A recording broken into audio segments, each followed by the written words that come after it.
Hello all, welcome and welcome back to my YouTube channel. आज के इस video में हम हिंदी का गद्य साहित्य डॉक्टर रामचंद्र तिवारी की इस पुस्तक से खंड ख हिंदी की गद्य विधाओं के विकास को देखने वाले हैं। इससे पहले अगर हम विषय सूची को देखें तो हमने खंड ख हिंदी गद्य का स्वरूप और विकास इस सेक्शन को हमने 19 वीडियोज़ में MCQs फॉर्मेट में कंप्लीट कर लिया है। ठीक है, इसके बाद हम खंड ख हमने प्रारंभ किया था। खंड ख से हमने निबंध साहित्य का विकास इस सेक्शन को प्रारंभ किया है, जिसमें हमने निबंध, प्रबंध और लेख, निबंध परिभाषा और विशेषताएं, निबंधों का सूत्रपात इसे एक वीडियो में देखा था। हमने निबंध परिभाषा और विशेषताओं, ठीक है, इस टोटल सेक्शन को हमने एक वीडियो में देखा था।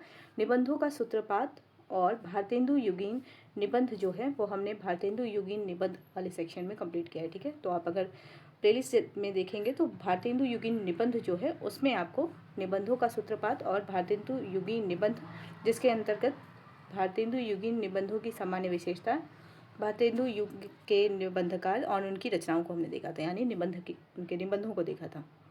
आज के इस वीडियो में हम द्विवेदी युग का निबंध साहित्य और इसकी सामान्य विशेषताओं को देखने वाले हैं। ठीक है, और द्विवेदी युग के जो प्रमुख निबंधकार हैं उनके विषय में भी जानेंगे और साथ ही उनके निबंधों के विषय में भी जानेंगे। ठीक है, तो स्टार्ट करते हैं आज का टॉपिक, द्विवेदी युग का निबंध साहित्य। आज का विषय है द्विवेदी युग का निबंध साहित्य। इससे संबंधित जो पहला प्रश्न है, द्विवेदी युग के प्रमुख निबंध लेखक कौन थे? Option A Mahavir Prasad Dwivedi, option B Govind Narayan Mishra, option C Balmukund Gupt, option D सभी। आंसर करेंगे। तो इस प्रश्न का सही उत्तर क्या होगा? द्विवेदी युग के प्रमुख निबंध लेखक कौन थे? महावीर प्रसाद द्विवेदी, गोविंद नारायण मिश्र और बालमुकुंद गुप्त, ये तीनों ही थे। तो इसका सही उत्तर क्या हो जाएगा? सभी। अगला प्रश्न है,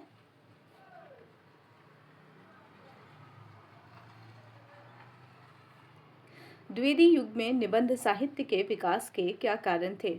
ऑप्शन ए भावनाओं, विचारों, शैलियों एवं साहित्य विधाओं का विकास एवं प्रसार, ऑप्शन बी केवल अंग्रेजी साहित्य के प्रभाव, ऑप्शन सी केवल सामाजिक समस्याओं का समाधान, ऑप्शन डी केवल राजनीतिक चेतना का उदय। प्रश्न का उत्तर करेंगे। इस प्रश्न का सही उत्तर होगा, द्विवेदी युग में निबंध साहित्य के विकास के कारण थे भावनाओं, विचारों, शैलियों एवं साहित्य विधाओं का विकास और प्रसार। अगला प्रश्न है, द्विवेदी युग के निबंधों में मुख्यतः कितने विषयों का प्रतिपादन किया गया है? Option A 5, option B 7, option C 10, option D 15। Answer करेंगे।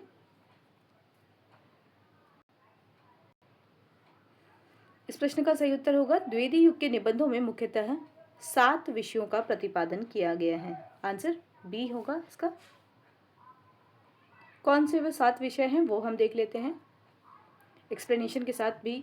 अगर किसी प्रश्न में हम लगता है कि उसमें एक्सप्लेनेशन की ज़रूरत है तो हम उसे भी देखते चलेंगे। ठीक है, तो द्विवेदी युग के निबंधों में मुख्यतः कितने विषयों का प्रतिपादन किया? उत्तर था 7। कौन से वे 7 विषय थे? पहला विषय है साहित्य एवं भाषा से संबंधित निबंध, दूसरा है वैज्ञानिक आविष्कार संबंधी विषय, तीसरा है पुरातत्व एवं इतिहास संबंधी विषय, चौथा है भूगोल, पांचवा है जीवन चरित्र, छठा है अध्यात्म और सातवां है अन्य उपयोगी विषय।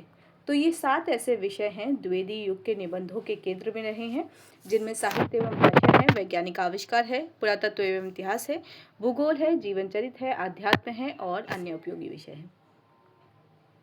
अगला प्रश्न है, साहित्य एवं भाषा संबंधी निबंधों का विभाजन कितने रूपों में किया जा सकता है?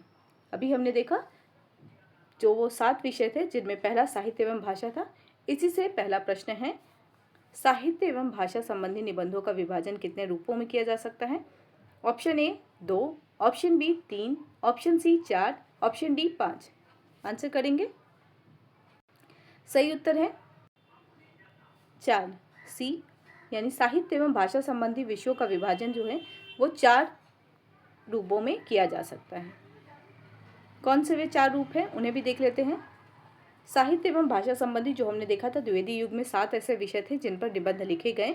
उन 7 विषयों में जो पहला विषय है साहित्य एवं भाषा, इन्हें 4 रूपों में बांटा जा सकता है। वे 4 रूप हैं, पहला भाषा और व्याकरण संबंधी, दूसरा लेखक तथा ग्रंथों की परिचयात्मक आलोचना संबंधी, तीसरा साहित्य शास्त्र संबंधी, चौथा सामयिक साहित्य संबंधी। तो ये 4 ऐसे रूप हैं जो साहित्य एवं भाषा संबंधी निबंधों के अंतर्गत देखे जा सकते हैं। ठीक है, तो पहला है भाषा और व्याकरण संबंधी, दूसरा लेखक तथा ग्रंथों की परिचयात्मक आलोचना संबंधी, तीसरा है साहित्य शास्त्र संबंधी, चौथा है सामयिक साहित्य संबंधी।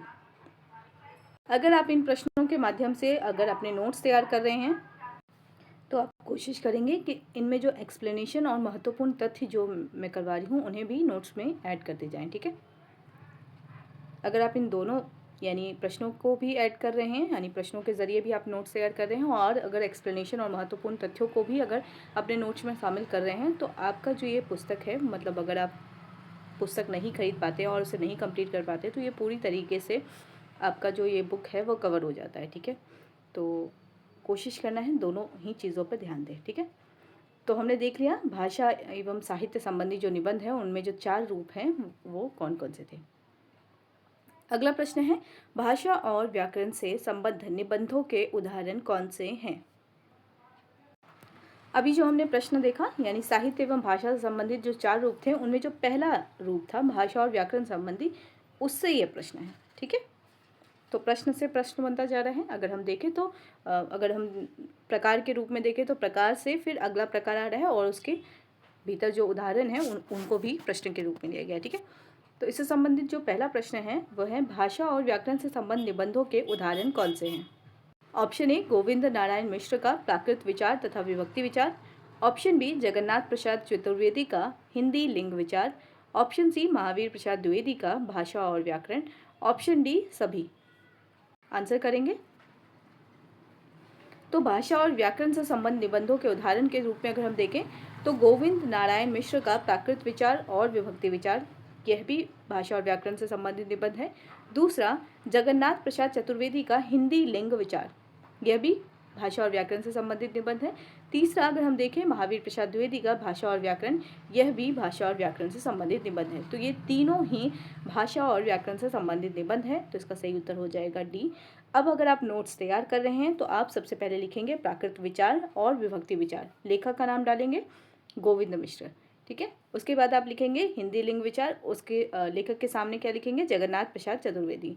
तीसरे में भाषा और व्याकरण और लेखक का नाम क्या लिखेंगे महावीर प्रसाद द्विवेदी। और इन सभी को आप एक तरीके से कॉमन अगर देखें तो ये भाषा और व्याकरण संबंधी निबंध है, इस कैटेगरी के अंतर्गत आप इसको रख सकते हैं। ठीक है, अगला प्रश्न हम देखते हैं। अगला प्रश्न देखने से पहले इससे संबंधित जो तथ्य हैं हम उसे देख लेते हैं। अगर हम भाषा और व्याकरण से संबंधित निबंधों की बात करें तो इसमें सबसे अधिक जो निबंध लिखे गए थे वो द्विवेदी युग में ही लिखे गए थे। ठीक है,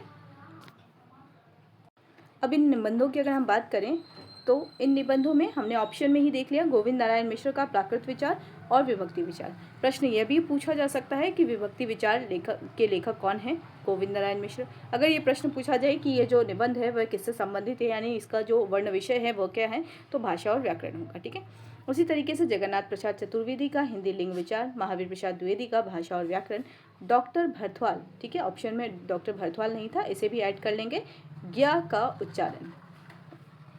ठीक है, तो यह चारों अगर हम देखें तो ये भाषा और व्याकरण से संबंधित है और रामचंद्र तिवारी ने इन तीनों का उल्लेख विशेष रूप से किया है। ठीक है, तो यह आपके लिए महत्वपूर्ण हो जाता है और इसे आप नोट्स में शामिल कर लेंगे। अगला अगर हम देखें नाम है कामता प्रसाद गुरु का। ठीक है, तो इनके जो निबंध है उनका नाम नहीं है, लेकिन इनके विषय में लिखा हुआ है कामता प्रसाद गुरु के सरस्वती में प्रकाशित अनेक लेख भाषा सुधार की प्रेरणा से लिखे गए हैं। तो ये जो नाम है कामता प्रसाद गुरु का, इनका भी महत्वपूर्ण योगदान हो जाता है इस दृष्टि से। अगला जो टॉपिक है वो हमारा प्रश्न नहीं है, इससे संबंधित तथ्य हैं, यानी अगर हम द्विवेदी युग की बात करते हैं तो द्विवेदी युग के निबंधकारों के विषय में भी हम जानना चाहेंगे या उनके विषय में जानकारी लेंगे। ठीक है, जैसे हमने भारतेंदु युग के निबंधकारों को देखा था, उसी तरीके से द्विवेदी युग के प्रमुख निबंध लेखकों को देख लेते हैं। इनमें सबसे पहला नाम जो अगर है द्विवेदी युग के प्रमुख लेखकों में अगर हम देखें तो सबसे पहला नाम है पंडित महावीर प्रसाद द्विवेदी। इनका समय है 1864 से 1938। दूसरा नाम है गोविंद नारायण मिश्र। इनका समय है 1859 से 1926। तीसरा नाम है बाल मुकुंद गुप्त। इनका समय है 1865 से 1907। चौथा नाम है माधव प्रसाद मिश्र का, इनका समय है 1871 से 1907। अगला नाम है मिश्र बंधु का, जिनमें श्याम बिहारी और सुखदेव बिहारी का विशेष उल्लेख किया है इस पुस्तक में। 1873 से 1947 जो समय है वो श्याम बिहारी का है, और सुखदेव बिहारी का अगर हम समय देखें तो 1878 से 1991, ठीक है ना, 51 है। अगला नाम जो द्विवेदी युग के प्रमुख निबंध लेखकों में आता है वह है गोपाल राम गहमरी, 1856 से 1946 इनका समय है। अगला नाम है चंद्रधर शर्मा गुलेरी, हमने सरदार पूर्ण सिंह को छोड़ दिया, ठीक है। गोपाल राम गहमरी के बाद हैं सरदार पूर्ण सिंह, जिनका समय है 1881 से 1939। अगला नाम है चंद्रधर शर्मा गुलेरी, इनका समय है 1883 से 1920। बाबू श्याम सुंदर दास का समय है 1875 से 1944। अगला नाम है जगन्नाथ प्रसाद चतुर्वेदी, इनका समय है 1875 से 1939। इसके बाद रामचंद्र शुक्ल हैं, जिनका समय है 1884 से 1941। अगला नाम है पद्म सिंह शर्मा, 1876 से 1932। पंडित कृष्ण बिहारी मिश्र, इनका समय है 1890 से 1959।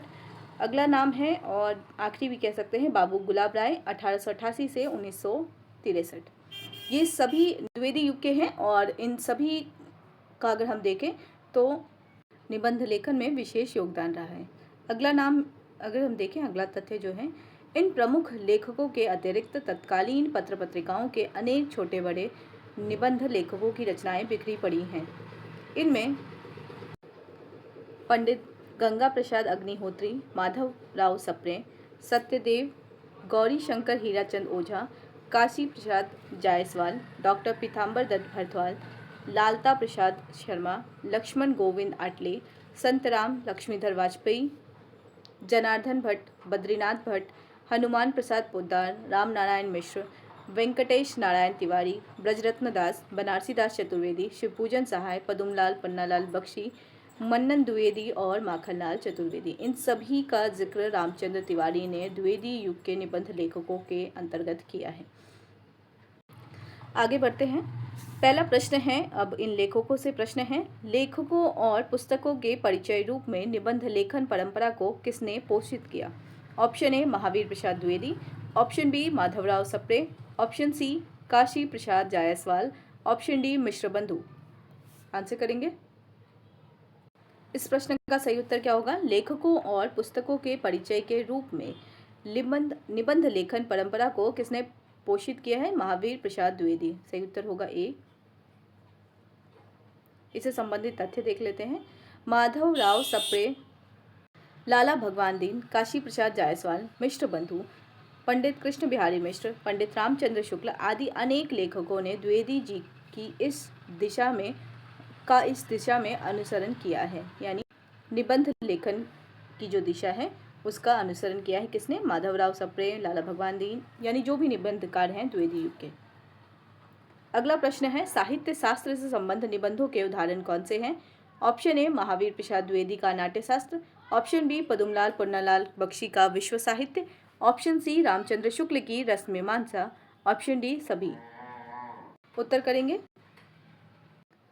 सही उत्तर होगा साहित्य शास्त्र से संबंधित निबंधों के उदाहरण हैं सभी, यानी पंडित महावीर प्रसाद द्विवेदी का नाट्यशास्त्र, पदुमलाल पन्नालाल बख्शी का विश्व साहित्य, रामचंद्र शुक्ल का रसमीमांसा, ये तीनों ही निबंध साहित्य शास्त्र से संबंधित हैं।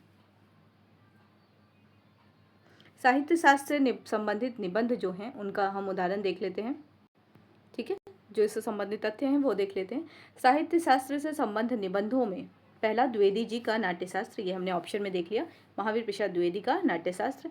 इनकी कुछ और निबंध हैं अगर हम देखें तो वो साहित्य शास्त्र से संबंधित है, जिनमें कवि और कविता, कवि बनने के लिए सापेक्ष साधन और उपन्यास रहस्य, ये चारों निबंध अगर हम देखें तो ये चारों निबंध साहित्य शास्त्र से संबंधित है। अगला नाम है पदुमलाल पन्नालाल बख्शी का, जिनका निबंध है विश्व साहित्य, यह भी साहित्य शास्त्र से संबंधित है। अगला नाम है रामचंद्र शुक्ल का, रामचंद्र शुक्ल की रचना है रसमीमांसा, और यह भी एक निबंध है साहित्य शास्त्र से संबंधित। रसमीमांसा के विषय में लिखा है, जो स्फुट निबंधों के रूप में ही लिखी गई थी और उनकी मृत्यु के उपरांत प्रकाशित हुई थी। तो ये कौन सी रचना है? रसमीमांसा। ये प्रश्न पूछा जा सकता है, ठीक है। आदि प्रमुख है, यानी साहित्य शास्त्र से संबंधित जो निबंध हैं वो ये तीन लेखकों के हैं, जिनमें नाट्यशास्त्र, कवि और कविता, कवि बनने के लिए सापेक्ष साधन, उपन्यास, रहस्य, ये चारों निबंध द्विवेदी जी के। इसके साथ ही पदमलाल पुन्नालाल बख्शी का विश्व साहित्य और रामचंद्र शुक्ल का रसमीमांसा, ये जो निबंध है ये सभी निबंध साहित्य शास्त्र से संबंधित है। अगला जो प्रश्न है वह है सामयिक साहित्य से संबंधित निबंधों के उदाहरण। आप अगर देखें तो ये जो सारे रूप हैं वो हमने प्रारंभ में ही देख लिए थे, जो निबंध की विषय वस्तु के अनुसार थे। यानी प्रश्न हमने देखा था कि द्विवेदी युग में किस किस विषय पर निबंध लिखे गए थे, ठीक है। तो उसी से संबंधित ये प्रश्न अभी भी आ रहे हैं, ठीक है। तो प्रश्न है सामयिक साहित्य से संबंध निबंधों के उदाहरण कौन से हैं। ऑप्शन ए मन्नन द्विवेदी का हिंदी की वर्तमान दशा, ऑप्शन बी बद्रीनाथ भट्ट का वर्तमान हिंदी काव्य की भाषा, ऑप्शन सी मैथिली शरण गुप्त का हिंदी कविता किस ढंग की हो, या ऑप्शन डी सभी। आंसर करेंगे, इसका उत्तर होगा ऑप्शन डी सभी। यानी अगर हम सामयिक साहित्य की बात करें तो सामयिक साहित्य से संबंधित जो निबंध है उनमें पहला नाम है मन्नन द्विवेदी का, जिनका निबंध है हिंदी की वर्तमान दशा। दूसरा नाम है बद्रीनाथ भट्ट का, जिनका निबंध है वर्तमान हिंदी काव्य की भाषा। तीसरा नाम है मैथिली शरण गुप्त का, जिनका निबंध है हिंदी कविता किस ढंग की हो। इससे संबंधित तथ्य देख लेते हैं। सामयिक साहित्य से संबंधित निबंधों में पहला नाम है मन्नन द्विवेदी का, जिनका निबंध जो है वह है हिंदी की वर्तमान दशा। दूसरा नाम है बद्रीनाथ भट्ट का, जिनका निबंध है वर्तमान हिंदी काव्य की भाषा। तीसरा नाम है मैथिली शरण गुप्त का, जिनका निबंध है हिंदी कविता किस ढंग की हो। चौथा नाम है जगन्नाथ प्रसाद चतुर्वेदी का, जो हमने ऑप्शन में नहीं देखा। इनका नाम है चौथा नाम जगन्नाथ प्रसाद चतुर्वेदी का है, इनका निबंध है हिंदी की वर्तमान अवस्था। तो ये सभी निबंध किससे संबंधित है, सामयिक साहित्य से संबंधित है। आपको निबंध के साथ रचनाकार भी मालूम हो और साथ ही उनके जो वर्ण विषय हैं उन्हें भी आपको याद रखना है, ठीक है। तो नोट्स अगर आप तैयार कर रहे हैं तो प्रश्नों के साथ साथ आप इसके एक्सप्लेनेशन को भी देखेंगे, क्योंकि एक्सप्लेनेशन में एक्स्ट्रा नाम जैसे अगर हम देखें तो जगन्नाथ प्रसाद चतुर्वेदी का भी शामिल हो रहा है, ठीक है। तो ये छूट ना जाए, इस वजह से आप इसे भी अपने नोट्स में शामिल कर लेंगे। अगला प्रश्न देखें तो अगला प्रश्न है विज्ञान तथा आविष्कार संबंधी निबंधों के लेखक कौन थे। हमने वर्ण विषय देखा था, वर्ण विषय में हमने विज्ञान और आविष्कार का भी विषय देखा था। यानी 7 विषयों में द्विवेदी युग के 7 विषयों में विज्ञान और आविष्कार संबंधी विषय भी थे। इनसे संबंधित निबंधों के लेखक कौन थे, ये प्रश्न है। Option A Jagannath Khanna, option B Ramdas Gaur, option C Surya Narayan Dikshit, option D सभी। आंसर करेंगे, उत्तर होगा सभी। यानी अगर हम विज्ञान और आविष्कार संबंधी निबंधों के लेखक जानना चाहें द्विवेदी युग के, तो वो हैं जगन्नाथ खन्ना, रामदास गौड़ और सूर्य नारायण दीक्षित। इससे संबंधित तथ्य देख लेते हैं।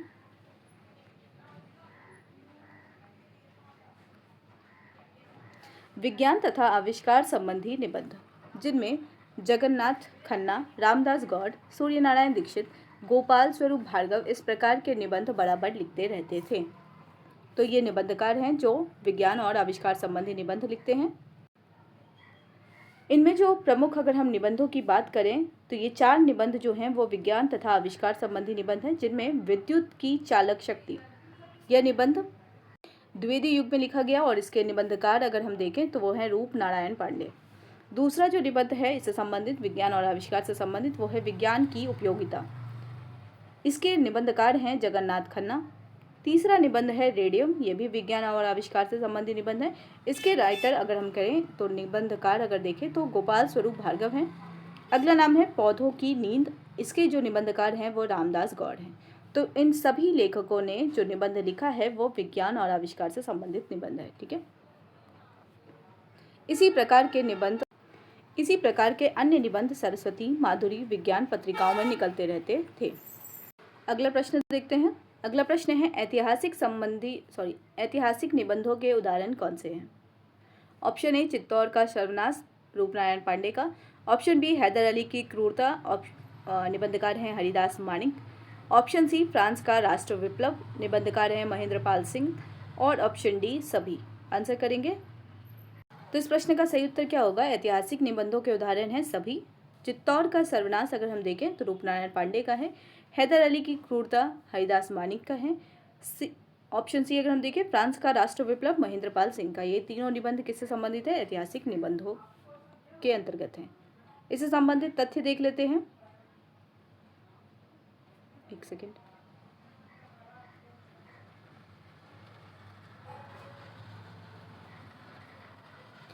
ऐतिहासिक तथ्यों को लेकर अनेक निबंध लिखे गए, जिनमें चित्तौड़ का सर्वनाश रूपनारायण पांडे, हैदर अली की क्रूरता हरिदास माणिक, फ्रांस का राष्ट्र विप्लव महेंद्रपाल सिंह, इन तीनों को हमने ऑप्शन के जरिए देखा। अगला जो निबंध है, ऐतिहासिक संबंधी निबंध जो हैं वो हैं प्रचंड पुलटावा पराजय, पंडित कृष्ण बिहारी मिश्र का। अगला निबंध है महाराणा प्रताप सिंह का राज्याभिषेक, और यह रचना जो है वह महेंद्रपाल सिंह का है। अगला नाम है शिवाजी का राज्याभिषेक, गया प्रसाद त्रिपाठी का यह निबंध है। अगला जो निबंध है वह अमेरिका का अभ्युदय, यह पंडित कृष्ण बिहारी मिश्र का निबंध है। अगर हम इन निबंधों को देखें तो ये सभी निबंध ऐतिहासिक तथ्य से संबंधित निबंध है। आप एक बार इसे देख लें। चित्तौड़ का सर्वनाश रूपनारायण पांडे, हैदर अली की क्रूरता हरिदास माणिक, फ्रांस का राष्ट्र विप्लव महेंद्रपाल सिंह, प्रचंड पुलटावा पराजय पंडित कृष्ण बिहारी मिश्र, महाराणा प्रताप सिंह का राज्याभिषेक महेंद्रपाल सिंह, शिवाजी का राज्याभिषेक गया प्रसाद त्रिपाठी, अमेरिका का अभ्युदय पंडित कृष्ण बिहारी मिश्र आदि निबंध इंदु, मर्यादा, सरस्वती आदि पत्रिकाओं में बिखरे पड़े हैं। ठीक है, तो हमारे लिए महत्वपूर्ण क्या है? हमारे लिए महत्वपूर्ण है ये निबंध जिनका वर्ण विषय ऐतिहासिक है और इनके निबंधकार, ये हमारे लिए महत्वपूर्ण तथ्य हैं। ठीक है, अगला जो निबंध है वो भौगोलिक निबंध है। ठीक है, इन भौगोलिक निबंधों को भी हम तथ्य रूप में देख लेते हैं। सबसे पहले अगर हम बात करें भौगोलिक निबंधों में तो सबसे पहला नाम आता है आचार्य महावीर प्रसाद द्विवेदी का। इनका जो निबंध है वह नेपाल। ठीक है, महत्वपूर्ण है। महावीर प्रसाद द्विवेदी का नाम इसलिए महत्वपूर्ण है और उनके निबंध इसलिए महत्वपूर्ण हो जाते हैं क्योंकि जब हम द्विवेदी युग की बात करते हैं तो पूरा का पूरा युग उनके नाम से है, तो इस कारण भी वो महत्वपूर्ण हो जाते हैं। ठीक है, बाकी उनका योगदान तो सर्वश्रेष्ठ है ही। महावीर प्रसाद द्विवेदी का जो निबंध है वो नेपाल व भौगोलिक निबंधों में है। दूसरा नाम है संतराम, जिनका निबंध है यारकंद। ठीक है, तो यह जो यारकंद निबंध है यह भी भौगोलिक निबंधों में शामिल है। तीसरा नाम है गोपाल राम गहमरी, इनका जो निबंध है वह चीन देश का विवरण, यह निबंध भी भौगोलिक निबंधों में शामिल है। ठीक है, तो ये इन तीनों का नाम और इनके 3 निबंध जो हैं वह आपके लिए महत्वपूर्ण हो जाता है। ये निबंध भी सरस्वती और मर्यादा पत्रिकाओं की फाइलों में बिखरे मिलते हैं। अगला जो निबंध का अगर हम देखें रूप, तो आध्यात्मिक निबंध है। हमने प्रारंभ में ही निबंधों के इन रूपों को देख लिया था, इन वर्ण विषयों को देख लिया था, इसलिए इसके जो अगर हम देखें तो रामचंद्र तिवारी की इस पुस्तक में इन सभी विषयों को अलग अलग से उसको डिफाइन किया गया, यानी उसको परिभाषित किया गया है, और उनके जो रचनाएं हैं जिनमें यह वर्ण विषय शामिल है उनको प्रमुखता से इसमें अगर हम देखें तो शामिल किया गया है। ठीक है, तो आध्यात्मिक निबंध लेखकों में अगर हम देखें तो पंडित महावीर प्रसाद द्विवेदी, माधवराव सप्रे, कन्नोमल, चंद्रपाणी शर्मा, ईश्वर चंद्र ब्रह्मचारी, रूपनारायण पांडे आदि महत्वपूर्ण हो जाते हैं। ठीक है, आध्यात्मिक निबंधों में सबसे पहला जो निबंध है वो वैदिक देवता। ठीक है, यह निबंध का नाम है वैदिक देवता, आध्यात्मिक निबंधों की श्रेणी में है और इसके राइटर कौन है? महावीर प्रसाद द्विवेदी। दूसरा जो निबंध है वह अद्वैत सिद्धि है, जिसके निबंधकार हैं चक्रपाणी शर्मा। तीसरा जो निबंध है वह सांख्य दिग्दर्शन, जिसके निबंधकार हैं ईश्वर चंद्र ब्रह्मचारी। चौथा निबंध है वैशेषिक दर्शन, इसके निबंधकार हैं रूपनारायण पांडे। तो ये सभी निबंध प्लस निबंधकार आपके लिए महत्वपूर्ण हो जाते हैं, और ये इसका जो वर्ण विषय है वो क्या है? आध्यात्मिक निबंध है। सरस्वती पत्रिका ने तो आध्यात्मिक, ये भी एक महत्वपूर्ण तथ्य है। अगर हम देखें, सरस्वती पत्रिका ने तो आध्यात्मिक विषयों के लिए एक स्तंभ ही खोल रखा था। अगर प्रश्न पूछा जाए किस पत्रिका में आध्यात्मिक विषयों के लिए स्तंभ ही खुला हुआ था, यानी उसके लिए एक अलग सेक्शन ही खोल दिया गया था, तो वह कौन सी पत्रिका थी? सरस्वती पत्रिका थी। तो यह भी एक तथ्य के रूप में है जिसे आप अपने नोट्स में शामिल करेंगे। अगला प्रश्न है द्विवेदी युग के निबंधों के विषय क्या थे? पहला ऑप्शन है केवल साहित्य और भाषा, ऑप्शन बी केवल सामाजिक और राजनीतिक समस्याएं, ऑप्शन सी केवल सामाजिक और राजनीतिक समस्याएं तथा व्यावहारिक जीवन से संबंध विषय, ऑप्शन डी केवल ऐतिहासिक विषय। आंसर करेंगे तो इसका सही उत्तर क्या होगा? द्विवेदी युग के निबंधों में हमने देखा था पहले ही 7 विषय थे। ठीक है, तो इसका सही उत्तर केवल तो नहीं होगा, केवल वाला, तो इसका सही उत्तर क्या हो जाएगा? ऑप्शन सी अनेक सामाजिक और राजनीतिक समस्याएं तथा व्यावहारिक जीवन से संबंध विषय। अगला प्रश्न है द्विवेदी युग में निबंधों की शैली क्या थी? ऑप्शन ए केवल वर्णनात्मक, ऑप्शन बी केवल विवरणात्मक, ऑप्शन सी वर्णनात्मक, विवरणात्मक, भावात्मक तथा विचारात्मक, ऑप्शन डी केवल आत्मव्यंजक। आंसर करेंगे। इसका सही उत्तर क्या होगा? द्विवेदी युग के निबंधों की शैली थी वर्णनात्मक, विवरणात्मक, भावात्मक तथा विचारात्मक। तो ये सभी शैलियाँ थी द्विवेदी युग की शैलियों में, निबंधों की शैलियों में। अगला जो प्रश्न है वह है वर्णनात्मक शैली के दो रूप क्या हैं? ऑप्शन ए यथा तथ्य वर्णन और कल्पना प्रधान वर्णन, ऑप्शन बी कथात्मक विवरण और जीवन चरित्रात्मक विवरण, ऑप्शन सी आत्मकथात्मक विवरण और स्वप्न कथात्मक विवरण, ऑप्शन डी भावात्मक और विचारात्मक। तो वर्णनात्मक शैली के वे दो रूप कौन से हैं? आपको आंसर करना है। तो इसका सही उत्तर क्या होगा? वर्णनात्मक शैली के वे दो रूप हैं यथा तथ्य वर्णन और कल्पना प्रधान वर्णन। यानी दो तरीके से हम वर्णन कर सकते हैं। एक तो जो जैसा है उसी रूप में बता देना, और दूसरा अपनी कल्पना को उसमें ऐड करते हुए या जोड़ते हुए उसको बताना। तो वर्णन दो प्रकार से हैं, एक यथा तथ्य वर्णन, दूसरा कल्पना प्रधान वर्णन। इससे संबंधित तथ्य देख लेते हैं, यानी जो ये वर्णन शैली है इससे संबंधित तथ्य। अगर हम तथ्यों की बात करें तो पहला अगर हम देखें यथा तथ्य वर्णन। यथा तथ्य वर्णन से संबंधित द्विवेदी युग में जो निबंध लिखे गए हैं उनको देख लेते हैं। द्विवेदी युग में यथा तथ्य वर्णन के अंतर्गत आने वाले निबंधों में तो इसमें पहला नाम जो है वो मसूरी की सरसरी सैर, जिनमें अगर हम देखें तो वहाँ पे लेखक के रूप में घुमक्कड़ लिखा हुआ है। ठीक है, अब गूगल पे मैंने सर्च किया तो घुमक्कड़ जो है वो राहुल सांकृत्यायन को भी कहा जाता है। अब ये कितनी इसमें इस बात में सच्चाई है ये मुझे नहीं मालूम, लेकिन अगर हम राइटर के रूप में देखें तो वहाँ घुमक्कड़ लिखा हुआ है। अगर ये राहुल सांकृत्यायन के निबंध हैं तब तो फिर ठीक है, मतलब राहुल सांकृत्यायन भी लिखा जा सकता था। अगर घुमक्कड़ है तो फिर इसे इसी रूप में ही समझते हैं। ठीक है, दूसरा जो निबंध है वो है राजपूताना की झील, जो राइटर हैं वो गंगा सहाय हैं। तीसरा जो निबंध है यथा तथ्य वर्णन से संबंधित आगरे की शाही इमारतें, यह जो निबंध है वह महावीर प्रसाद द्विवेदी का निबंध है। अगला है जयपुर, यह भी महावीर प्रसाद द्विवेदी का निबंध है। उदयपुर, यह गोविंद दास का निबंध है। और तीसरा निबंध है, मतलब अगला जो निबंध है वो नेपाल है। तो ये सभी निबंध जो हैं वो यथा तथ्य वर्णन से संबंधित हैं, यानी इनमें यथा तथ्य वर्णन शैली का प्रयोग किया गया है इन निबंधों में। ठीक है, और अगर किसी को ये मिलता है कि ये घुमक्कड़ जो निबंध है, जो निबंधकार हैं ये राहुल सांकृत्यायन ही हैं, तो प्लीज़ आप कमेंट सेक्शन में ज़रूर इसे मेंशन कर दीजिएगा। ठीक है, और या फिर अगर आपको लगे कि मंसूरी की सरसरी सैर आपने कहीं लिखा हुआ देखा है कि वो राहुल सांकृत्यायन का है तो वो भी आप मेंशन कर सकते हैं। ठीक है, तो मेनली आपको इस निबंध को फोकस करना है। रामचंद्र तिवारी की पुस्तक में सिर्फ और सिर्फ मंसूरी की सरसरी सैर और उसके बगल में घुमक्कड़ लिखा हुआ था, तो मैंने इसे एज इट इज़ यहाँ पे लिख दिया है। ठीक है, बाकी अगर आपको इससे संबंधित कुछ मिलता है तो कमेंट सेक्शन में आप ज़रूर उसे हाईलाइट करेंगे। ठीक है, तो हमने देख लिया मंसूरी की सरसरी सैर, घुमक्कड़, राजपूताना की झील, यह जो निबंध है यह गंगा सहाय का है। आगरे की शाही इमारतें महावीर प्रसाद द्विवेदी का है। जयपुर महावीर प्रसाद द्विवेदी का है। उदयपुर गोविंद दास का है। और नेपाल लिख दिया है वहाँ मैंने, नेपाल है महावीर प्रसाद द्विवेदी का। आगे बढ़ते हैं, आगे है कल्पना प्रधान शैली। अभी हमने देखा वर्णनात्मक शैली में दो रूप थे, यथा तथ्य वर्णन और कल्पना प्रधान वर्णन। यथा तथ्य वर्णन से संबंधित हमने निबंधों को देख लिया। अब हम कल्पना प्रधान संबंधित निबंधों को देखेंगे, जिनमें पहला नाम जो है, मतलब कल्पना प्रधान जो प्रश्न है वो देख लेते हैं। कल्पना प्रधान वर्णन का उदाहरण कौन सा है? ऑप्शन ए मसूरी की सरसरी सैर, ऑप्शन बी राजपूताना के झील, ऑप्शन सी प्राकृतिक सौंदर्य जयशंकर प्रसाद का, और ऑप्शन डी एक असरफी की आत्म कहानी। आंसर करेंगे। ऑप्शन ए और ऑप्शन बी अभी हमने देख लिया यथा तथ्य वर्णन से है, तो ये तो बिल्कुल भी नहीं होगा। दूसरा अगर हम देखें तो सी जो है इसका सही उत्तर होगा प्राकृतिक सौंदर्य जयशंकर प्रसाद का।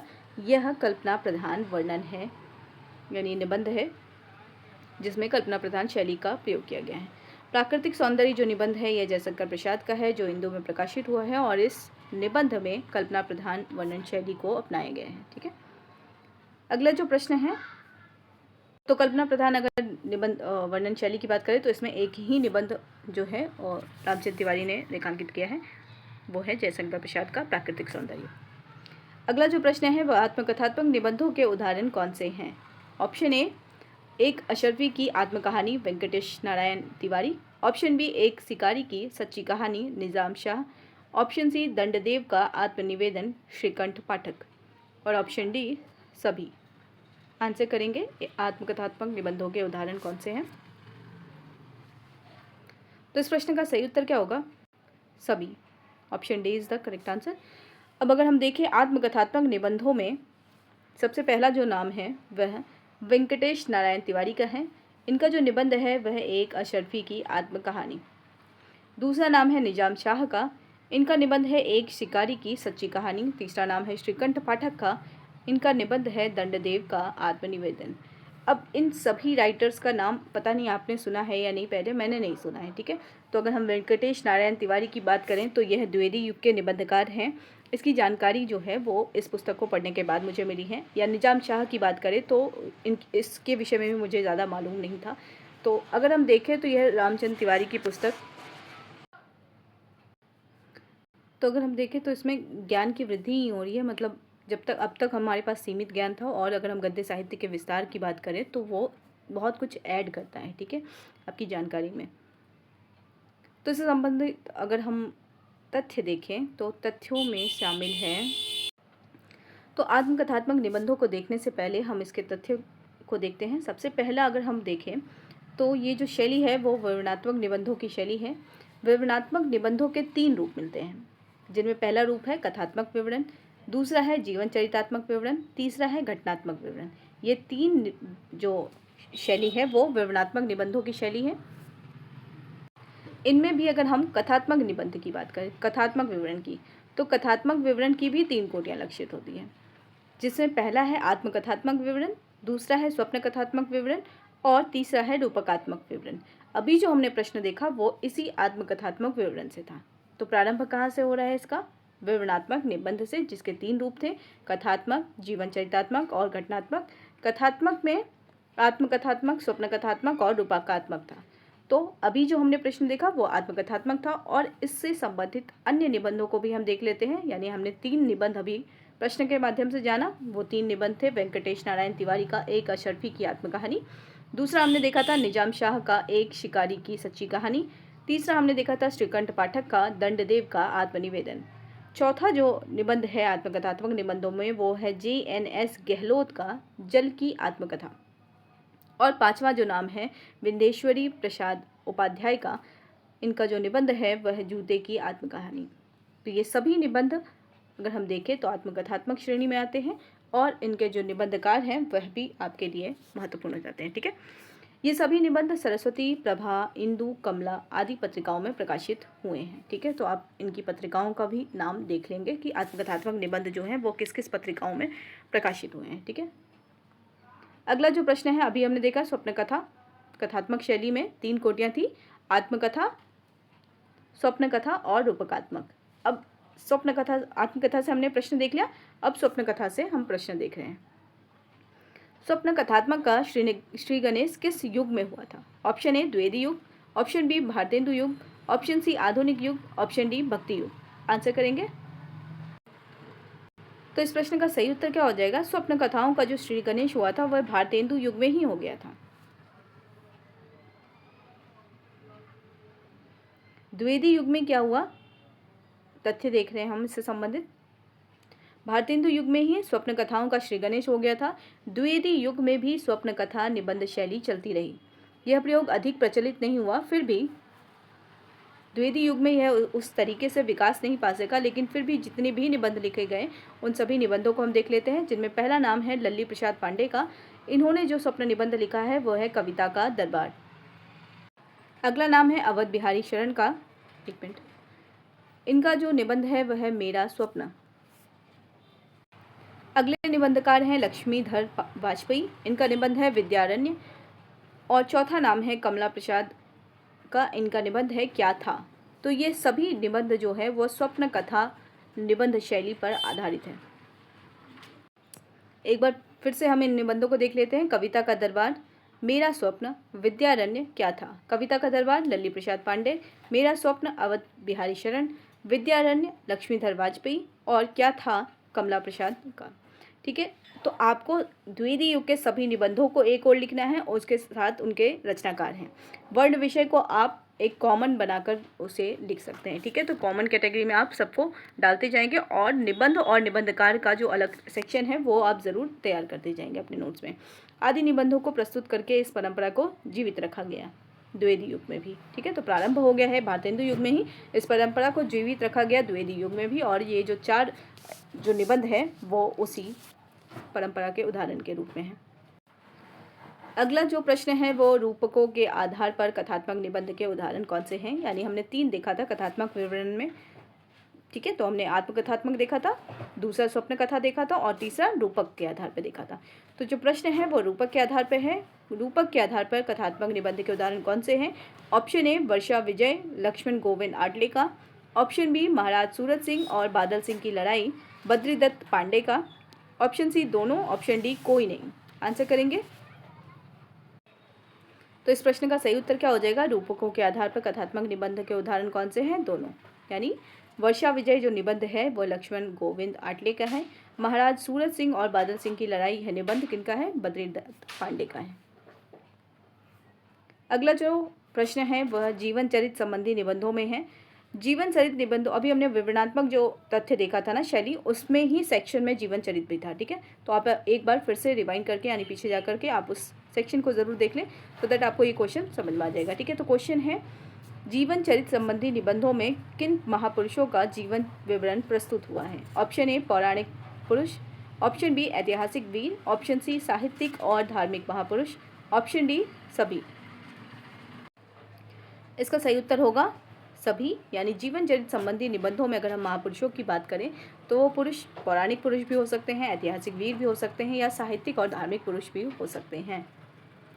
संबंधित तथ्य देख लेते हैं। पौराणिक पुरुषों में भीष्म पितामह भगवान श्री कृष्ण का नाम आ सकता है, या ऐतिहासिक वीरों की बात करें तो महारानी दुर्गावती, सिकंदर, बाजी प्रभु, औरंगजेब, नाना फडणवीस, नवाब आसफउद्दौला या राजा बिरबल। साहित्यिकों में अगर हम बात करें तो ग्राउस गोथे से लेकर बेनी प्रवीण तक, ग्रियर्सन से लेकर अयोध्या प्रसाद खत्री तक, होमर से लेकर इंशाअल्लाह खां तक अनेक साहित्यकारों का जीवनियाँ प्रस्तुत हुई, साहित्यकारों की जीवनियाँ प्रस्तुत हुई हैं। धार्मिक महापुरुषों में अगर हम बात करें तो इनमें शंकराचार्य, महात्मा बुद्ध, चैतन्य महाप्रभु आदि अनेक महात्माओं का जीवन चरित्र लिखा गया है। द्विवेदी युग में इन सभी महापुरुषों पर केंद्रित रचनाएं लिखी गई हैं। अगला प्रश्न है द्विवेदी युग में भावात्मक निबंध लेखकों में किनका उल्लेख प्रमुख रूप से किया जा सकता है। Option A Madhav Prasad Mishra, option B अध्यापक Purna Singh, option C Pandit Chandradhar Sharma Guleri, option D सभी। आंसर करेंगे। द्विवेदी युग में भावात्मक निबंध लेखकों में इन सभी का नाम उल्लेखनीय है। माधव प्रसाद मिश्र का भी, अध्यापक पूर्ण सिंह का भी और पंडित चंद्रधर शर्मा गुलेरी का भी। ये सभी निबंधकार भावात्मक निबंध लेखक रहे हैं। अगर हम तथ्य में देखें तो द्विवेदी युग में भावात्मक निबंध लेखकों में पंडित माधव प्रसाद मिश्र, अध्यापक पूर्ण सिंह, चंद्रधर शर्मा गुलेरी तथा स्वयं महावीर प्रसाद द्विवेदी का उल्लेख प्रमुख रूप से किया जाता है। तो महावीर प्रसाद द्विवेदी भी भावात्मक निबंध लेखकों में शामिल हैं।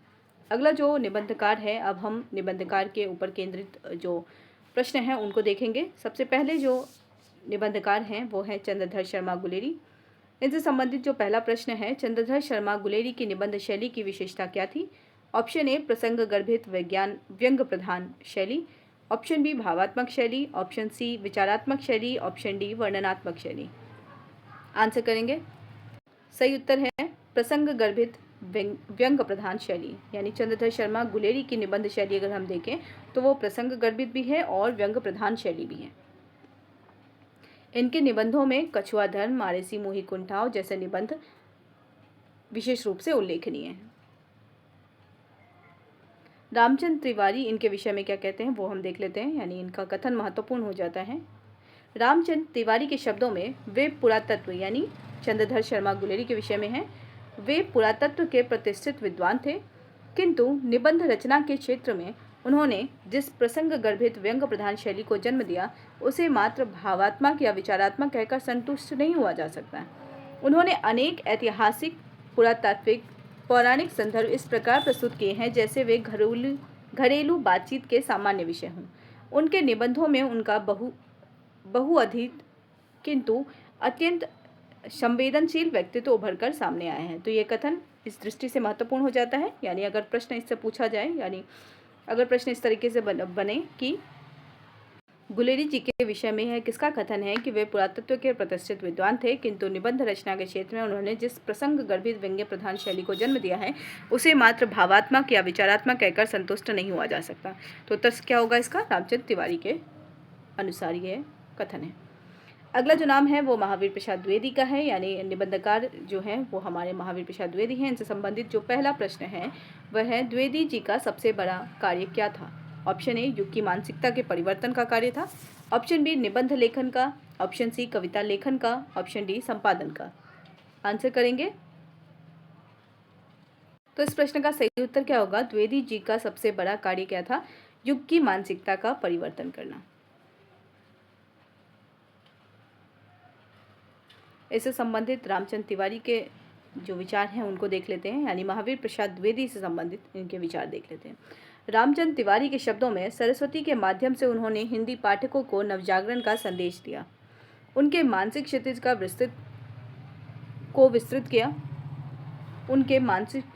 विस्तृत किया, उन्होंने नवीन ज्ञान विज्ञान का आलोक दिया, उन्हें चीज़ों को वैज्ञानिक दृष्टि से देखने का विवेक दिया और इन सब के साथ एक ऐसी भाषा दी जिसमें नए युग की चेतना को सही ढंग से व्यक्त किया जा सकता था। वे सच्चे अर्थों में युग विधायक आचार्य थे।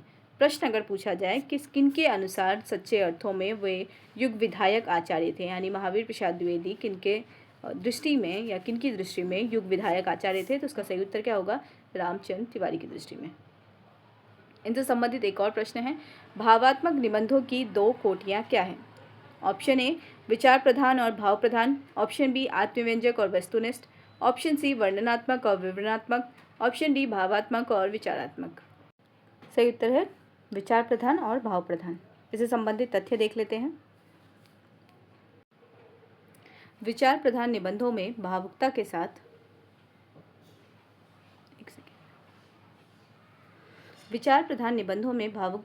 साथ विचारों की अंतर्धारा बराबर प्रवाहित होती रहती है। उदाहरण रूप में सच्ची वीरता, आचरण की सभ्यता, मजदूरी और प्रेम, कन्यादान, ये सभी जो निबंध है वो विचार प्रधान निबंध है और इनके जो निबंधकार हैं वह अध्यापक पूर्ण सिंह हैं। दूसरा जो निबंध है वह है रामलीला और परीक्षा, यह माधव प्रसाद मिश्र का विचारात्मक निबंध है। ठीक है, तो ये दो जो नाम हैं अध्यापक पूर्ण सिंह और माधव प्रसाद हमने भावात्मक निबंधों में देखा था, और इनकी जो अगर हम भावात्मक निबंधों की दो कोटियों में देखें तो विचार प्रधान और भाव प्रधान है। तो विचार प्रधान जो निबंध है वो अध्यापक पूर्ण सिंह और माधव प्रसाद मिश्र के निबंध है, जिनमें अगर हम देखें तो अध्यापक पूर्ण सिंह का सच्ची वीरता, आचरण की सभ्यता, मजदूरी, प्रेम और कन्यादान, वहीं माधव प्रसाद मिश्र का है रामलीला और परीक्षा। ठीक है, तो इन सभी निबंधों को साथ ही उनके निबंधकार को भी आप अपने नोट्स में शामिल करेंगे। अगला प्रश्न है, अध्यापक पूर्ण सिंह के निबंधों की विशेषता क्या है? ऑप्शन ए विचार तत्व की प्रधानता, ऑप्शन बी आत्मव्यंजक शैली, ऑप्शन सी लाक्षणिक भाषा, ऑप्शन डी सभी। आंसर करेंगे। अध्यापक पूर्ण सिंह की निबंधों की अगर हम विशेषता की बात करें तो विचार तत्व की प्रधानता भी है, आत्मव्यंजक शैली भी है और लाक्षणिक भाषा भी है। तो ये जो सभी जो विशेषताएं हैं वह अध्यापक पूर्ण सिंह के निबंधों में दिखाई देती हैं। तो इसका सही उत्तर हो जाएगा डी। इससे संबंधित रामचंद्र तिवारी का जो कथन है, यानी उनके जो विचार हैं उनको भी हम देख लेते हैं। रामचंद्र तिवारी के शब्दों में अध्यापक पूर्ण सिंह इस युग के श्रेष्ठ आत्मव्यंजक निबंधकार कहे जा सकते हैं। यूँ तो इनके निबंध नैतिक सामाजिक विषयों से संबंध है, किंतु उनका प्रतिपादन स्वच्छंद आत्मव्यंजक शैली में किया गया है। निबंधों में व्यक्त विचार और भाव श्रृंखलाबद्ध तक शैली में गुम्फित न होकर मनोलहरियों के रूप में प्रवाहित हुए हैं। पूर्ण सिंह के विचार द्विवेदी युग की सुधारवादी नैतिकता का अतिक्रमण करके व्यापक और उदार मानवीय दृष्टि का परिचय देते हैं। उनकी भाषा लाक्षणिक है और उसमें मूर्ति विधान की पूरी क्षमता है। विचारों की उदारता और शैली की लाक्षणिकता एवं आवेगशीलता के कारण सरदार पूर्ण सिंह ने निबंध लेखन के क्षेत्र में अपना विशिष्ट स्थान बना लिया है। तो यह जो विचार है वो रामचंद्र तिवारी के विचार हैं और किनके विषय में है? अध्यापक पूर्ण सिंह के विषय में है। अगला जो निबंध है विशुद्ध भावात्मक निबंध। अभी हमने देखा भावात्मक निबंधों में दो निबंध के रूप रहे हैं, एक विचार प्रधान और दूसरा भाव प्रधान। तो विचार प्रधान निबंधों में हमने अध्यापक पूर्ण सिंह और माधव प्रसाद मिश्र के निबंधों को देखा। अब हम भाव प्रधान विचारात्मक निबंधों को देखेंगे, जिनमें विशुद्ध, जो भाव प्रधान है उसे विशुद्ध भावात्मक निबंध कहा गया है। ठीक है, तो इससे संबंधित जो पहला जो प्रश्न है वो विशुद्ध भावात्मक निबंधों के उदाहरण कौन से हैं। ऑप्शन ए माधुरी, क्यों रोते हो, पवित्र प्रेम। ऑप्शन बी सच्ची वीरता, आचरण की सभ्यता। ऑप्शन सी दमयंती का चंद्रोपलम्भ। और ऑप्शन डी कोई नहीं। आंसर करेंगे। विशुद्ध भावात्मक निबंधों के उदाहरण हैं ऑप्शन ए माधुरी, क्यों रोते हो और पवित्र प्रेम।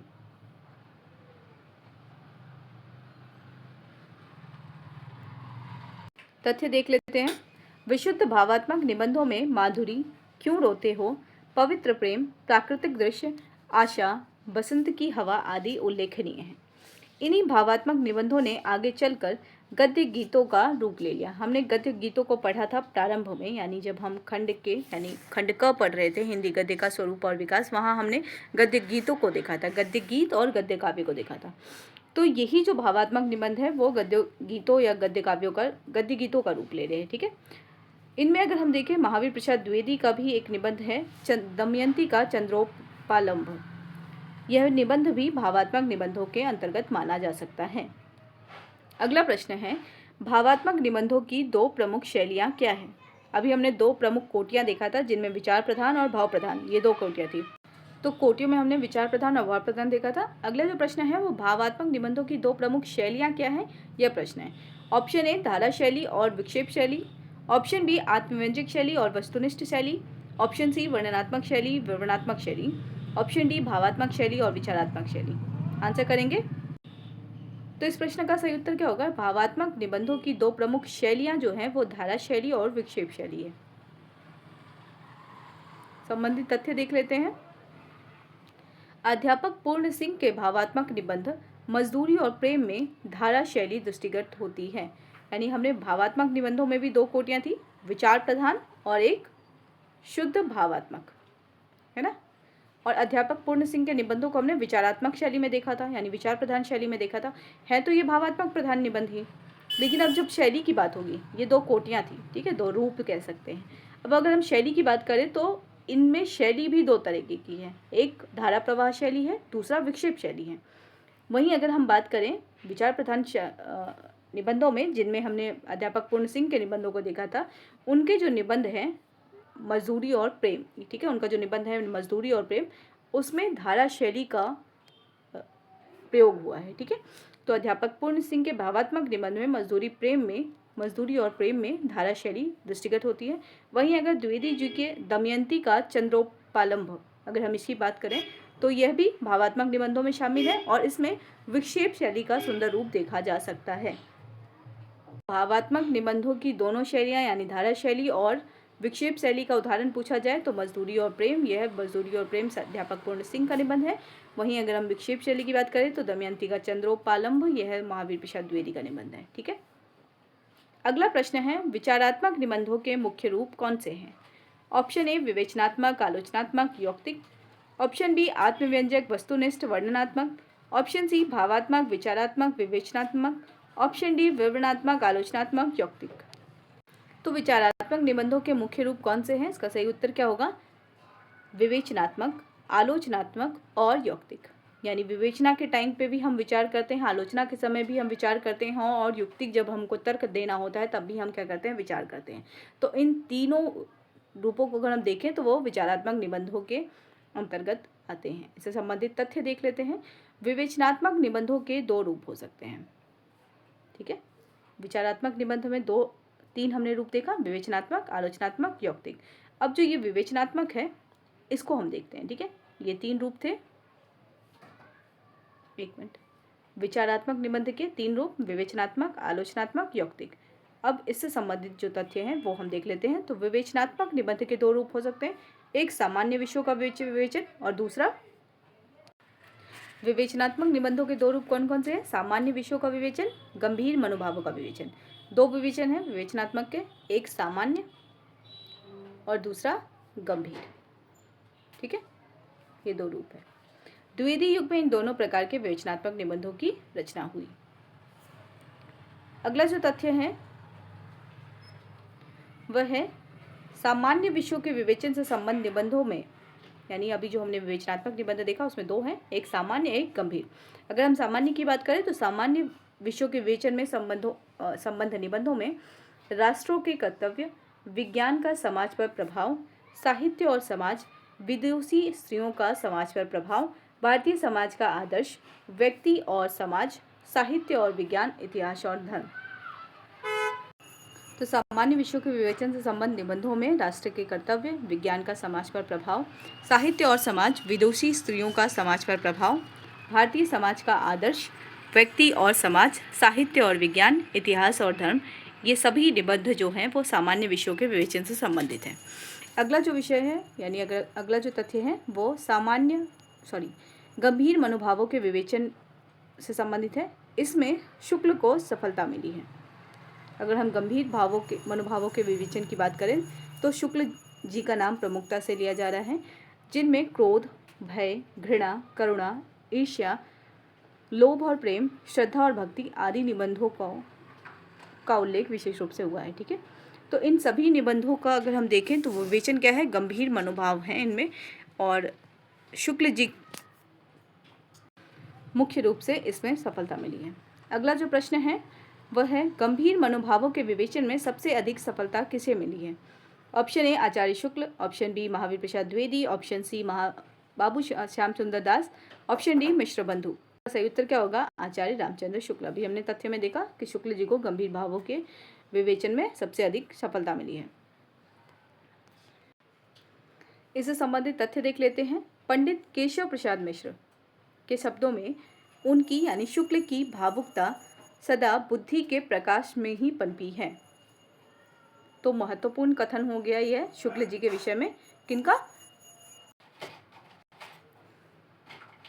तो केशव प्रसाद मिश्र के शब्दों में शुक्ल जी की भावुकता सदा बुद्धि के प्रकाश में ही पनपी है। तो यह कथन जो है वो महत्वपूर्ण हो जाता है। अगला जो कथन है वो रामचंद्र तिवारी के अनुसार है। रामचंद्र तिवारी के शब्दों में आचार्य शुक्ल ने अपने ही निबंधों को दृष्टि में रखकर निबंधों में व्यक्तित्व व्यंजना को नया अर्थ दिया। निबंधों को उन्होंने गद्य का निकष माना, उसमें हल्की या शिथिल मनःस्थिति का निषेध किया, विचारों के गुंफन को आवश्यक माना और सब मिलाकर उसे एक सहृदय विचारक की प्रौढ़ बुद्धि के विलास के रूप में स्वीकार किया। तो ये कथन भी महत्वपूर्ण हो जाता है, यानी ये दोनों कथन शुक्ल जी के विषय में महत्वपूर्ण हो जाते हैं। ठीक है, अगला प्रश्न है आचार्य शुक्ल ने मनोविकारों के विवेचन में किस भावना को सर्वोपरि महत्व दिया। ऑप्शन ए लोक मंगल की भावना, ऑप्शन बी आत्ममंगल की भावना, ऑप्शन सी व्यक्तिगत भावना, ऑप्शन डी सामाजिक भावना। आंसर करेंगे। सही उत्तर होगा आचार्य शुक्ल ने मनोविकारों के विवेचन में लोक मंगल की भावना को सर्वोपरि महत्व दिया है। अगला प्रश्न है आचार्य शुक्ल की निबंध शैली की विशेषता क्या है। ऑप्शन ए संयमित, तर्कपुष्ट और समास प्रधान, ऑप्शन बी आत्मव्यंजक भाव प्रधान, ऑप्शन सी वर्णनात्मक विवरणात्मक, ऑप्शन डी हास्यमय और व्यंग्यात्मक। आंसर करेंगे। तो इसका सही उत्तर होगा आचार्य शुक्ल की निबंध शैली की विशेषता है संयमित, तर्कपुष्ट और समास प्रधान शैली। अगला प्रश्न है आलोचनात्मक निबंध लेखकों में कौन से लेखक प्रसिद्ध हैं। Option A Acharya Mahavir Prasad Dwivedi, Babu Shyam Sundar Das, option B Ramchandra Shukla, मिश्र बंधु, ऑप्शन सी दोनों, ऑप्शन डी कोई नहीं। आंसर करेंगे। तो इसका सही उत्तर होगा दोनों, यानी आलोचनात्मक निबंध लेखकों में महावीर प्रसाद द्विवेदी, श्याम सुंदर दास, रामचंद्र शुक्ल और मिश्र बंधु ये सभी लेखक शामिल हैं। संबंधित तथ्य देख लेते हैं। आलोचनात्मक निबंध लेखकों में सर्वाधिक प्रसिद्धि आचार्य महावीर प्रसाद द्विवेदी, बाबू श्याम सुंदर दास, रामचंद्र शुक्ल, मिश्र बंधु, बद्रीनाथ भट्ट, गुलाब राय, मन्नन द्विवेदी, लाला भगवान दीन, पंडित कृष्ण बिहारी मिश्र और पंडित पीताम्बर दत्त भरद्वाज प्रभृति लेखकों को प्राप्त हुई है। तत्कालीन पत्रिकाओं सरस्वती, माधुरी, सुधा, नागरी प्रचारणी पत्रिका में उपर्युक्त लेखकों के आलोचनात्मक निबंध बिखरे हुए हैं। अगला प्रश्न है यौक्तिक शैली में निबंध रचना करने वाले लेखक कौन हैं। Option A Pandit Chandradhar Sharma Guleri, option B Gaurishankar Hirachand Ojha, option C Mishra Bandhu और महावीर प्रसाद द्विवेदी, ऑप्शन डी सभी। आंसर करेंगे। तो इस प्रश्न का सही उत्तर क्या होगा? युक्तिक शैली में निबंध रचना करने वाले लेखकों में शामिल हैं चंद्रधर शर्मा गुलेरी, गौरीशंकर हीराचंद ओझा और मिश्र बंधु और महावीर प्रसाद द्विवेदी। तो ये सभी लेखक यौक्तिक शैली में निबंध रचना करते हैं। तो इसका सही उत्तर होगा डी। संबंधित तथ्य देख लेते हैं।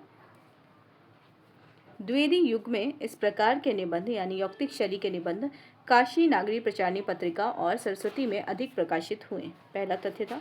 दूसरा तथ्य है चंद्रधर शर्मा गुलेरी, गौरीशंकर हीराचंद ओझा, मिश्र बंधु, महावीर प्रसाद द्विवेदी, बाबू श्याम सुंदर दास, केशव प्रसाद मिश्र आदि लेखकों ने विभिन्न विषयों को लेकर यौक्तिक शैली में निबंध रचना की है। अगला नाम है पंडित कृष्ण बिहारी मिश्र, शिवपूजन सहाय, जयशंकर प्रसाद, मोहनलाल विष्णुलाल पांड्या तथा पंडित राम नारायण दुग्गड़ जैसे अन्य लेखकों ने भी इस दिशा में सुंदर प्रयास किया है। अगला प्रश्न है और द्विवेदी युग के निबंधों का यह अंतिम प्रश्न भी है। विचारात्मक निबंधों में प्रयोग की जाने वाली शैलियाँ कौन सी हैं? ऑप्शन ए समास और व्यास शैली, ऑप्शन बी आत्मव्यंजक और वस्तुनिष्ठ शैली, ऑप्शन सी वर्णनात्मक और विवरणात्मक शैली, ऑप्शन डी भावात्मक और विचारात्मक शैली। आंसर करेंगे। तो इस प्रश्न का सही उत्तर क्या होगा? विचारात्मक निबंधों में प्रयोग की जाने वाली शैलियां हैं समास और व्यास शैली। संबंधित तथ्य देख लेते हैं। समास शैली का उत्कृष्टतम रूप आचार्य शुक्ल के निबंधों में देखा गया है। वहीं महावीर प्रसाद द्विवेदी, बाबू श्याम सुंदर दास, मिश्र बंधुओं ने प्रायः व्यास प्रधान शैली का प्रयोग किया है। अगर प्रश्न पूछा जाए समाज शैली का प्रयोग किस आलोचक ने किया है तो उसका उत्तर होगा रामचंद्र शुक्ल। वहीं अगर व्यास प्रधान शैली के आलोचकों का नाम पूछा जाए तो वहाँ महावीर प्रसाद द्विवेदी भी हैं, श्याम सुंदर दास भी हैं और मिश्र बंधु भी हैं। अगला जो विषय है हमारा, जो टॉपिक है, वो द्विवेदी युगीन निबंधों की सामान्य विशेषता। हमने पिछली वीडियो में भारतेंदु युग की सामान्य विशेषताओं को भी उसमें देखा था। आज हम इसको द्विवेदी युग की निबंधों की सामान्य विशेषताओं को देखकर इस सेक्शन को यहीं पे एंड करते हैं। ठीक है, तो सबसे पहला जो अगर हम पॉइंट देखें द्विवेदी युग की निबंधों की सामान्य विशेषताओं में, तो पहला जो पॉइंट है वह है द्विवेदी युग में निबंधों के विषय चयन में पर्याप्त विस्तार परिलक्षित होता है। तो एक विशेषता क्या नज़र आती है कि इनके विषय में चयन में पर्याप्त विस्तार है। भाषा की अभिव्यंजना शक्ति बढ़ जाने के कारण जीवन से संबंध विभिन्न ज्ञानधारा की साहित्य के माध्यम से व्यंजित करने में लेखकों की रुचि अधिक रही है। ठीक है, तो पहला अगर हम इसकी विशेषता देखें तो द्विवेदी युग में निबंधों के विषय चयन में पर्याप्त विस्तार परिलक्षित होता है।